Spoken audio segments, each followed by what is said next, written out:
Assalamualaikum, pencinta channel YouTube Pangeran Kubang. Alhamdulillah kita hadir dalam konten terbaru. Dan sekarang Pangeran Kubang sedang berada di kota hujan, kota budaya, Padang Panjang ya. Jadi Padang Panjang ini juga dikenal dengan kota budaya dan kota Serambi Mekah. Kita sekarang berada di PDIKM, Pusat Dokumentasi dan Informasi Kebudayaan Minangkabau. Nah ini dia, rumah gadang yang sangat mewah.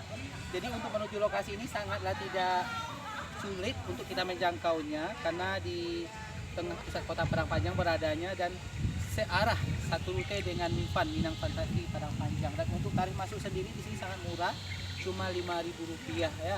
Jadi di sini kita bisa menikmati rumah gadang yang sangat mega dan sangat indah sekali ya. Dan ini fasilitasnya lengkap, ada toilet, ada ballroom dan ada palantanya juga. Dan di sini kita juga bisa berfoto dengan keluarga dan dengan orang ya.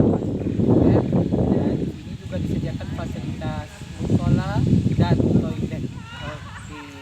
Jadi bagi kita yang berkunjung ke Padang Pariaman, ke Padang atau ke Bukit Tinggi dari Padang ya, atau kita menuju ke Padang dari Bukit Tinggi Payakumbuh, wajib singgah di sini. Oke.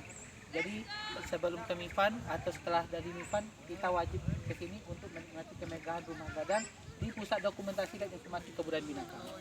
Terima kasih bagi kita semua, tetap setia dengan channel ini. Wassalamualaikum warahmatullahi wabarakatuh.